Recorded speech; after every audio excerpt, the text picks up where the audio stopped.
Today in Social Studies, we will continue to learn about the symbols in America. Remember, a symbol is a reminder. It reminds us of something. So we discussed the flag. Whenever you see the flag, it reminds you of America, the 13 stripes, the first 13 states, the 50 stars, the 50 states we have now.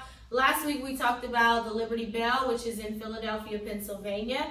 And the Liberty Bell was rung because when America was declared a free country, they rung the Liberty Bell. Remember, liberty means free. And so the scripture, Leviticus 25:10, is on the Liberty Bell. It has a huge crack in it, so that's why it doesn't ring anymore. And so we also talked about the Great Seal, which is a stamp that the president uses to sign laws. Anytime a new law is made and the president has to sign the law, he will stamp it with the Great Seal. And we talked about the bald eagle, which represents strength and courage. That's the bird for America. And the wingspan, meaning when they open their wings, is about 8 feet and they're about 8 pounds. So they're really strong, courageous birds. That's why it's the bird chosen for America. And so let's go ahead and go to page 17 on today, and we will discuss some more symbols in America. So let's look at 17, and we will discuss the Statue of Liberty. So the Statue of Liberty is a statue that was given to America a long time ago, and you could actually still see it today. If you travel to New York City, you could see the Statue of Liberty. So let's go ahead and read on page 17. It says, when people come to America, there is a special statue that they want to see, the Statue of Liberty. The Statue of Liberty is one of the largest statues ever made. It's 150 feet tall, which is really tall, and it's about 400,000 pounds. That is really, really heavy, really heavy. I don't know, that's a bunch of people put together to make that weight. And so it's made of copper, which is a type of metal, like pennies are made of copper, that's why they're brown. And so the Statue of Liberty, we can find it in New York City. And so it's one of the largest statues that was ever made. And a lot of people actually travel to America to see the Statue of Liberty. I'm sure you've probably seen the Statue of Liberty, maybe in person, you might have seen it, or you may have seen it on TV before. That's how popular the Statue of Liberty is. And so why did America get the Statue of Liberty? Well, America had turned 100 years old. It was America's birthday.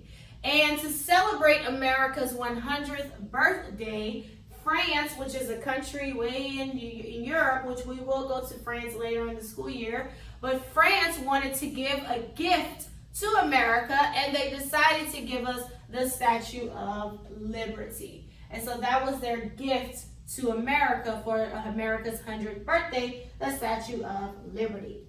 So she has a few unique things about her. So one thing is, if you look in your book, she is holding her right hand up. She is holding what's called a torch in her right hand. And that torch represents freedom, because America had fought this war with England to become a free country, and they won the war.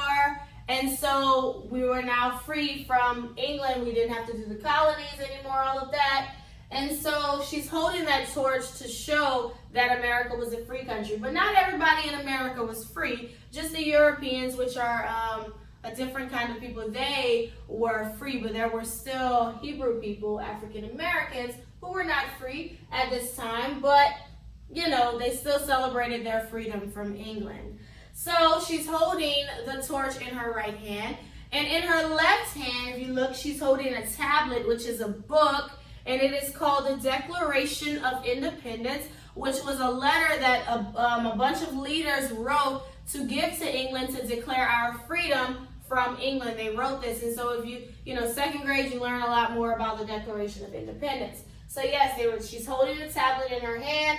And then at her feet, you kind of can't see it really good on the picture, but you could Google some pictures of the broken chain. But she has a broken chain at her feet, which represents that America was now free from the control of England. Not everybody in America was free, but America said that they were free from England. And so that's how they created the statue. She had, you know, the torch, the tablet, and the broken chain. And so France gave that to America for America's 100th birthday. Okay, let's turn the page to page 18. So the French people paid to have the statue built, and the American people paid for the pedestal. The pedestal is this brown thing that she's standing on. So the statue, of course, is green here, but this brown thing that she's standing on is called a pedestal, and that's what America paid for. The Statue of Liberty stands on a tiny island called Liberty Island. So it's called Liberty or called Ellis Island as well. And so if you've ever been to New York City before, in this picture, this is the actual city. And so you can travel in the water, and you got an island is when water is all around it. And so it's actually this little own island that they have the statue on, and you could go, and there's other things you could do there, you know, as well as see the statue. And so people from all over the world look at the Statue of Liberty and remember all the good things that Americans enjoy. And so you can ride a ferry to get to the ferry is a boat. You can ride a ferry, take it to Staten Island, and then you can go and see the Statue of Liberty. So that's the statue. It's in New York City. It's 150 feet tall, 400,000 pounds.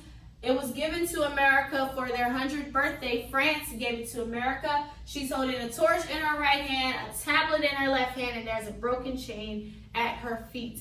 That's the Statue of Liberty. All right, so let's talk about our last symbol, which are the coins. So we have a total of 5 coins that were created. So we have pennies, which we learned about in math. We have nickels, we have dimes, we have the quarter, and we have what's called the half dollar.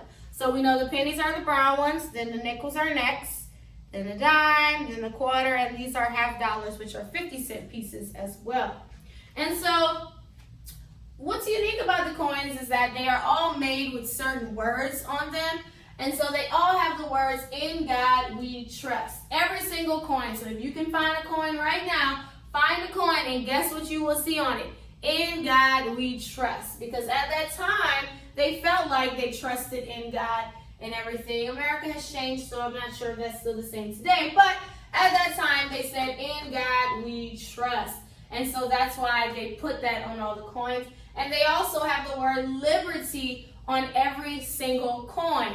Again, find a coin and guess what you will see on it. Liberty. And you can look in your book. And so on the penny, look, it has "In God we trust" up here. And then it has liberty right underneath it. The nickel, "In God we trust," right on the side. And liberty right here. The dime, liberty, and then "In God we trust" is kind of smaller on the dime. The quarter, liberty and "In God we trust" right here on the side of him. Half dollar, "In God we trust" underneath him. And then liberty is above the head of the man. And so every single coin has "In God we trust" and liberty on it. Okay, and so we have 5 coins, and so if you see a coin and you see those words, you'll know that that coin is from America. All right, so that's our social studies lesson. So we are finished with our symbols. Next week we will move on to people in America. That's our social studies lesson.